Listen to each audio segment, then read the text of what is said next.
Bayangkan, ada beberapa tim sepak bola terbaik di dunia yang berusaha merekrutmu dengan tawaran segala yang mereka punya.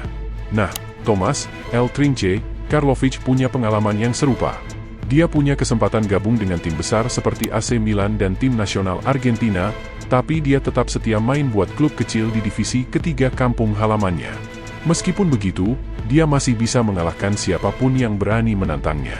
Ini adalah cerita tentang seorang pria yang begitu berbakat dan terkenal di Argentina sehingga stadion-stadion tim divisi kecil akan dipadati oleh kerumunan besar hanya untuk menyaksikannya bermain. Namun, ironisnya, hampir tidak ada rekaman yang tersisa dari masa jayanya itu. Hanya ada beberapa klip saat dia sudah berusia di atas 40 tahun. Kita hanya bisa mengandalkan cerita dari orang-orang yang beruntung melihatnya beraksi. Karlovic berasal dari Rosario, kota yang sama dengan Lionel Messi. Dan bahkan sampai sekarang, masih ada orang tua yang bersikeras bahwa Karlovic memiliki bakat yang lebih besar daripada pemenang Ballon d'Or sebanyak 7 kali itu. Ketika Anda bertanya kepada pelatih tim nasional Argentina tentangnya, mereka akan memberikan pujian yang tulus untuk pria ini. Passarella mengungkapkan keinginannya untuk menjadi seperti Karlovic saat masih muda. Menotti bahkan mencoba memanggilnya ke tim nasional ketika usianya sudah 32 tahun. Pekerman pernah menggambarkannya sebagai pemain Argentina paling luar biasa sepanjang masa, dan bahkan memasukkannya dalam tim 11 terbaik sepanjang masa. Namun, tak ada yang lebih terobsesi dengan El Trinche daripada Marcelo Bielsa. Bielsa mencoba meniru dribble-dribblenya saat masih anak-anak, bahkan sampai memiliki gaya rambut yang serupa dengannya. Yang lebih mengesankan lagi, Bielsa secara pribadi mengikuti Karlovic ke seluruh negeri untuk menontonnya bermain. Dia tak pernah melewatkan satu pertandingan pun selama 4 tahun berturut-turut, bepergian setiap Sabtu hanya agar bisa menyaksikan Karlovic secara langsung. Maradona sendiri juga mengagumi El Trinche dengan sangat. Bahkan, ketika Maradona bergabung dengan Newell's Old Boys, mereka menyambutnya sebagai pemain terbaik di dunia selama presentasinya. Maradona bahkan menginterupsi semua orang dan berkata, yang terhebat dari semuanya sudah ada di Rosario, namanya adalah Karlovic. Namun, ada satu pertanyaan yang pasti muncul, mengapa dia sebenarnya menolak tawaran dari klub-klub top? Nah, sebetulnya ada satu klub yang tidak secara resmi ditolak olehnya. Ketika dia baru berusia 15 tahun, Tomas El Trinche Karlovic bergabung dengan Rosario Central, salah satu klub terbesar di Argentina. Dia bermain di akademi klub tersebut selama beberapa tahun, bahkan pernah dipinjamkan untuk sementara waktu. Tapi ketika dia akhirnya mendapatkan kesempatan bermain untuk tim utama, semuanya berubah begitu cepat. Dia bermain dalam satu pertandingan persahabatan melawan Penarol, dan kemudian dia dipanggil untuk pertandingan resmi yang akan dimainkan di Buenos Aires, yang berarti tim harus pergi dengan bus. Namun, pada saat itu, Karlovic sudah meragukan karirnya. Dia tidak menikmati sorotan terang, tidak suka menjadi pusat perhatian.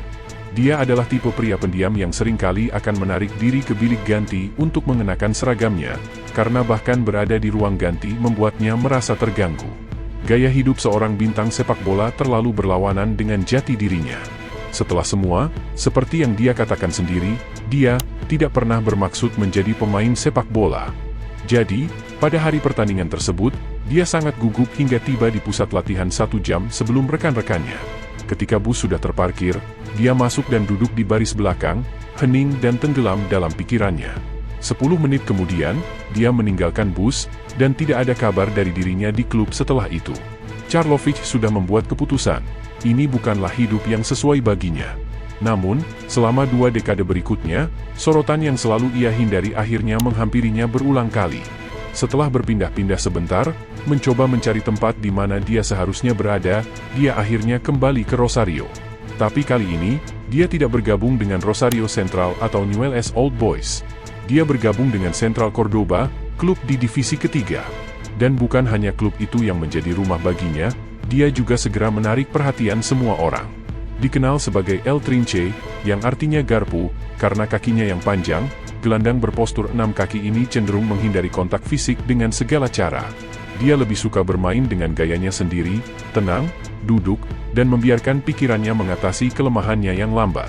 Dia bisa dengan mudah mengirim umpan sejauh 40 yard atau melewati lawan-lawannya dengan dribblenya yang luar biasa dan tenang. Salah satu atribut terkenalnya adalah kemampuannya memegang bola tanpa putus dalam sejarah sepak bola Argentina. Bayangkan saja situasinya, cuaca sangat panas, matahari hampir tak tertahankan. Dia mengambil bola, mendribel ke sisi lapangan yang teduh, dan kemudian mendribel melewati semua yang mencoba merebut bola darinya selama 10 menit penuh. Wasit akhirnya harus menghentikan pertandingan dan memintanya untuk bermain dengan benar. Dia bahkan memiliki gerakan khas yang disebut double nutmeg. Ini begitu memukau sehingga penonton akan meminta dia melakukannya sepanjang pertandingan, dan sebagian besar waktu, dia berhasil melakukannya dengan sukses, mengirimkan bola melalui kaki lawan, menunggu mereka untuk berbalik, dan meloloskannya ke arah yang berlawanan sebelum mereka bisa bereaksi. Namun, tidak peduli seberapa hebatnya dia di lapangan, harus diakui bahwa Karlovic adalah karakter yang jauh lebih menarik di luar lapangan. Anda mungkin sering mendengar tentang pemain yang terlambat datang ke latihan, tetapi Karlovic seringkali bahkan tidak muncul dalam pertandingan. Ini menjadi masalah serius hingga bus tim harus berhenti di rumahnya untuk menjemputnya, hanya agar dia tidak melewatkan pertandingan. Bahkan setelah naik ke bus, dia seringkali tertidur setengah sadar, masih mengenakan celana dalamnya, tanpa membawa apapun selain sepatu botnya. Semua kelakuan aneh ini tentu saja menarik perhatian banyak orang. Namun, yang paling mencengangkan adalah bahwa fenomena nasional ini baru terjadi ketika dia mencapai usia 27 tahun. Beberapa bulan sebelum Piala Dunia 1974, Argentina telah memastikan tempatnya di turnamen dan berencana untuk menggelar beberapa pertandingan persahabatan. Saat muncul ide untuk melawan tim All-Star yang terdiri dari pemain-pemain Newell's Old Boys dan Rosario Central, ada masalah. Mereka tidak ingin memihak salah satu klub, jadi mereka memutuskan untuk memilih 5 pemain dari masing-masing tim dan 1 pemain terakhir dari klub lain untuk membentuk tim utama. Ketika ide itu diusulkan, Carlos Grigol, manajer Rosario Central yang pernah melatih Karlovic di masa mudanya, langsung memberikan saran, mengapa tidak kita ambil Karlovic, pemain besar dari Central Cordoba. Semua orang setuju dengan ide itu, tanpa menyadari bahwa dengan Mario Kempes muda sebagai rekan setimnya, Karlovic akan membawa timnya unggul 2-0 pada paruh pertama. Ini adalah kejutan besar bagi semua orang yang menyaksikannya, terutama saat Karlovic berhasil melakukan gerakan khasnya, double nutmeg, melawan Panchosa, pemain yang akan menjadi salah satu yang paling dihormati dalam sejarah Copa Libertadores. Selama istirahat paruh pertandingan, bahkan ada permintaan untuk menggantikan Karlovic oleh pelatih tim nasional, tetapi Grigol memberinya 15 menit lagi. Itu cukup bagi tim untuk unggul 3-0, meskipun ada beberapa pemain yang meminta Karlovic untuk bermain lebih santai. Namun, setelah dia duduk di bangku cadangan, Argentina berhasil mencetak 1 gol, dan pertandingan berakhir dengan skor 3-1. Cerita ini segera menyebar ke seluruh negeri melalui surat kabar dengan judul yang menggemakan prestasinya, Karlovic, yang mengoyak tim nasional hingga berkeping-keping.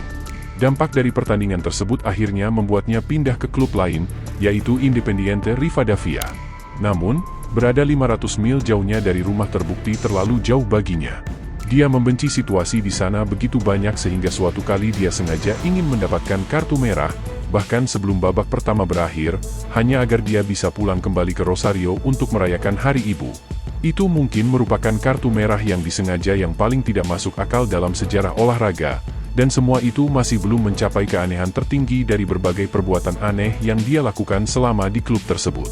Pada saat itu, Cesar Luis Menotti, pelatih tim nasional Argentina, telah benar-benar terpesona oleh Karlovic. Dengan Piala Dunia 1978 yang diselenggarakan di Argentina dan tanpa pertandingan kualifikasi yang harus dimainkan, Menotti merasa tidak ada alasan untuk tidak memanggil pemain dari divisi ketiga ke tim nasional, jadi dia melakukannya. Tapi ketika hari pertandingan akhirnya tiba, Karlovic tidak ada di mana-mana, jadi tim nasional pergi tanpanya. Menurut Menotti, ketika dia akhirnya menemukan Karlovic dan bertanya mengapa dia tidak hadir, Karlovic mengatakan bahwa dia terdampar di sebuah pulau saat itu. Dia mengatakan dia pergi memancing ke pulau tersebut, tetapi sungai tiba-tiba banjir, jadi dia terjebak di sana dan melewatkan pertandingan. Yang lucu adalah, beberapa tahun kemudian, saat ditanyai tentang insiden tersebut, Karlovic berkata, "Saya tidak ingat itu, tetapi jika Menotti mengatakan begitu, mungkin itu terjadi." Meskipun semua kekacauan yang terjadi, peluang baru terus muncul untuk Karlovic. Pada tahun 1977, semua orang menahan nafas dan menunggu untuk melihat apa yang akan terjadi setelah Karlovic setuju untuk bergabung dengan klub Atletico Colón di divisi pertama Argentina. Namun, serangkaian masalah fisik membuat Karlovic digantikan karena cedera dalam 3 pertandingan pertamanya, yang sangat membuatnya kesal. Akibatnya, dia kembali ke Rosario, sekali lagi meninggalkan klub tanpa memberitahu mereka apa-apa. Namun, Karlovic kemudian bergabung dengan tim divisi ketiga lainnya, Andes Talleres. Dia berharap untuk menjauh dari sorotan lampu, tetapi takdir berkata lain. Secara kebetulan, AC Milan sedang melakukan tur di Amerika Selatan. Seperti yang mungkin Anda bayangkan, juara Italia ini belum terkalahkan, dan untuk mengakhiri tur mereka harus bermain melawan Andes Talleres, karena ada banyak imigran Italia di daerah tersebut. Tim AC Milan memiliki pemain-pemain hebat seperti Baresi, Cupello, dan bahkan pemenang Ballon d'Or Gianni Rivera. Seharusnya menjadi kemenangan yang mudah bagi Milan, dan pada kenyataannya, meskipun tertinggal awal, mereka dengan cepat mendapatkan kendali atas permainan sebelum istirahat paruh pertandingan. Namun, itulah saatnya Karlovic masuk ke lapangan. Dia sepenuhnya mengendalikan lini tengah dan mengirimkan umpan-umpan panjang yang sulit dihentikan, bahkan membuat Baresi kewalahan, menurut laporan surat kabar. Ketika pertandingan berakhir, Karlovic dinobatkan sebagai pria terbaik dalam pertandingan itu. Andes Talleres mencatat kemenangan terbesar dalam sejarah mereka, dan setiap anggota staf AC Milan mendekati Karlovic, mencoba menggoda dan membujuknya untuk bergabung dengan klub di Italia. Namun, Karlovic seperti biasa tidak terlalu terkesan. Ketika ditanya tentang penampilannya, dia dengan santai berkata, saya tidak mencetak gol, tapi saya sedikit bersenang-senang.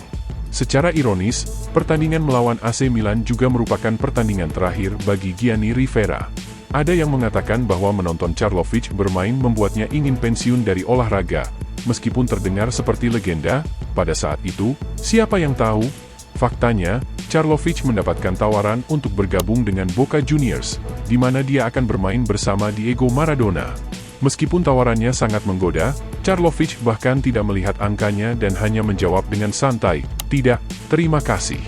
Sebagai gantinya, dia memilih untuk menjalani sisa karir profesionalnya di Central Cordoba, satu-satunya tempat di mana dia selalu terlihat seolah-olah dia seharusnya berada di sana. Namun, sayangnya, seperti yang sering terjadi dalam cerita ini, semuanya harus berakhir, tetapi saya akan menceritakan bagaimana akhirnya nanti. Pertama-tama, izinkan saya memberitahu Anda bahwa tidak ada klub lain yang berhenti mencoba merekrutnya. Dari Inter Milan hingga Paris Saint-Germain, Anda akan menemukan cerita-cerita gila. Tetapi cerita favorit saya adalah tentang New York Cosmos. Kabarnya, klub ini ingin menggandengnya untuk bergabung dengan tim superstar mereka bersama dengan Chinaglia, Beckenbauer, dan Pele. Yang membuat cerita ini paling menarik adalah ada dua versi yang berbeda. Ada yang mengatakan bahwa gagasan merekrutnya berasal dari Pele, yang diberitahu tentang Karlovic oleh beberapa teman dari Amerika Selatan yang dimilikinya. Namun, yang lain mengklaim sebaliknya, bahwa transfer ini tidak terjadi karena Pele memboikot keseluruhan operasi, takut akan dilampaui oleh Karlovic yang legendaris. Pada tahun 1988, pada usia 42 tahun, El Trinche akhirnya memutuskan untuk pensiun dari dunia sepak bola. Namun, setelah meletakkan sepatu botnya, penyesalan mulai menghantuinya. Dia mulai menyadari bahwa di luar sepak bola, tidak ada yang benar-benar bisa dia lakukan. Sepak bola telah menjadi seluruh hidupnya, dan sekarang dia tidak memiliki prestasi lain yang dapat ditunjukkan. Sayangnya, dia akhirnya harus mencari pekerjaan sebagai tukang batu bata, dan setiap tahun, rasa kerinduannya akan masa lalunya dalam sepak bola semakin mendalam. Untuk sementara waktu, semua orang percaya bahwa Karlovic adalah pahlawan rakyat, jiwa murni yang hanya menikmati bermain sepak bola. Dia tampaknya tidak memiliki ambisi atau keserakahan. Baginya, sepak bola adalah cinta murni, tetapi ketika osteoporosis mulai merampasnya, dia perlahan-lahan kehilangan kilau dalam matanya. Pada akhirnya, sebuah pertandingan amal diadakan untuk mengumpulkan dana yang dia butuhkan untuk operasi. Ketika pertandingan hampir berakhir, seorang jurnalis bertanya kepadanya apakah ada sesuatu yang ingin dia ubah tentang karirnya. Karlovic dengan hati-hati menjawab sambil matanya mulai berkaca-kaca, "Tidak, tolong jangan tanya itu. Apapun selain itu, tolong." Komentar tersebut memecahkan hati semua orang yang hadir. Ilusi telah hancur, dan setelah itu, El Trinche hampir tidak pernah terlihat di publik lagi. Namun, potongan terakhir yang patah hati masih harus datang. Penampilan publik terakhir yang berkesan adalah pada tahun 2020. Meskipun sering menghindari pertemuan dengan selebriti yang meminta bertemu dengannya, dengan alasan dia tidak pandai berbicara tatap muka, dia membuat pengecualian untuk seorang pria istimewa, Diego Armando Maradona. Ketika mereka melihat satu sama lain, kedua pria itu berpelukan seperti saudara yang telah lama terlupakan. Dengan kata-kata Karlovic, dia meraih saya, mulai berbicara ke telinga saya dan tidak melepaskan, dan kemudian dia menandatangani kaos untuk saya dan menulis, untuk Trinche, satu-satunya yang lebih hebat dari saya. Saya tidak tahu harus berkata apa, tetapi saya berkata padanya, Diego, sekarang saya bisa meninggalkan dunia ini dengan damai. Beberapa bulan kemudian, Karlovic meninggal tragis.